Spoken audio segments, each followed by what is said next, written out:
Presidenti si biznesmen dhe jo si president. E ka menduar që mos përfshihet duke pas emisionin NATO-s është mbrojtës, nuk është sulmues.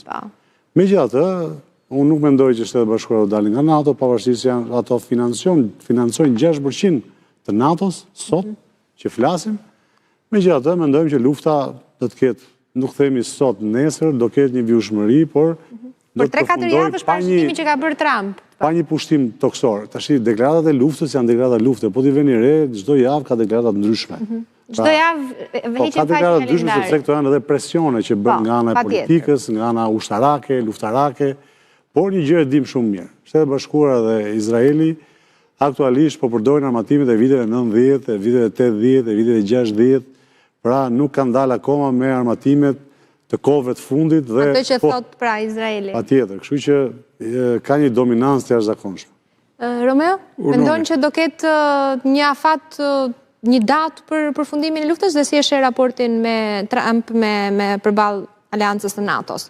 Logjikisht lufta do përfundoj kur palët ta çojnë, ajo pala që dominon, ta çojë kundërshtarin në kushtet më të favorshme për vete për të bërë dealin. Pra do ketë i deal në punë.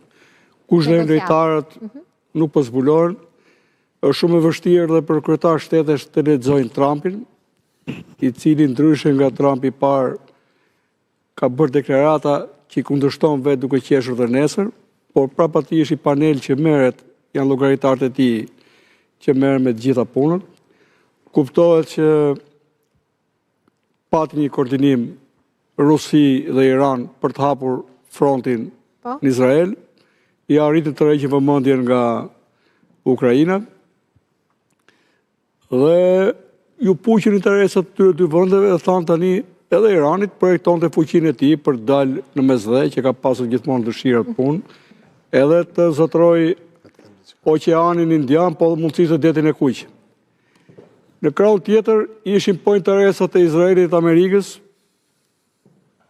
Kuptohet që dollari bazohet te karburantet arabe, ata e financojnë borxhin e tyre, që nga bomba e Floririt që ka hedhur De Gaulle, dhe dëmi më të madh ekonomik ja ka bërë Kinës, por nuk besoj se është kaq thjesht, ata po hyn, po bën qilizëm tani, kanë shtuar avionet bombardues A-10 Wordog, ata tregon që kemi një, nuk bëhet më lufta nga larg, po shkojnë më afër, po bëjnë dëmtimet ekonomike, dhe mua më kujtohet kohë e atë që kemi lexuar nga lufta e parë botërore, kur Gjermania falimentoi luftën e parë botërore, ka qenë territorin e Francës për arsye ekonomike e logjistike. Dhe kaloi pasën në traktatin e famshëm Versailles që na polli dhe luftën e dytë botërore. Unë mendoj që mund të ketë problematika tjera, kanë dëshirë kundërshtarët e Iranit ta shohin atë mos ketë aftësinë edhe të proxit, edhe balistike, po dhe atë fiksimin për të marrë me Izraelin.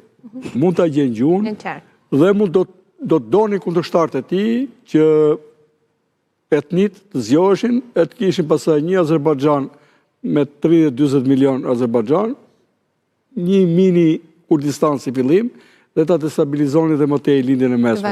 Të shohim deri kur palët do të kërkojnë pastaj të gjithë bashkë të bëjnë akordin e paqes. Okej, shkurtimisht me pak sekonda për NATO-n, mendon që Trumpi e ka seriozisht tërheqjen nga NATO? Ndërkohë Yazidjiun edhe Kreshnikun në Wall. Nuk mendoj që ka seriozisht, e ka kërcënim, por edhe në rast se tërhiqet nuk është se kjo do të çonte në shorën e NATO-s. Pra do të kishim një reduktim të NATO-s vetëm si një NATO evropiane, ajo që evropianët kanë tentuar me kohë që ta bëjnë një ushtri evropiane, dhe kjo do t'i jepte një mundësi të re, një arkitekturë të re sigurie, po e quajtur po NATO, po vetëm në Evropë, dhe Shtetet Bashkuara të Amerikës pavarësisht tërheqjes do të mbanin një rol, si me thënë, akademik në këtë NATO. Okej, kuptoj. Mirë, me Yazidjiun të lutem për ta përmbyllur në 30 sekondat e fundit, se jemi në limite. Mund të ketë tërheqje reale SBA-ja nga NATO?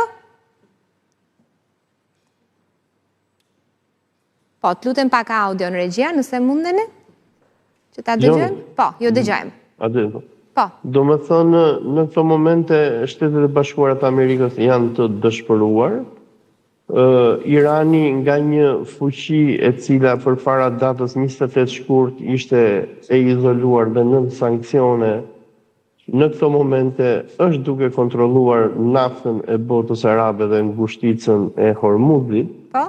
Dhe për personat që shohin deklaratat e presidentit Trump, një nga shqetësimet kryesore që ai ka është rimarrja në kontroll e naftës, dhe këtu është edhe përplasja që po vjen ndërmjet tij edhe NATO-s.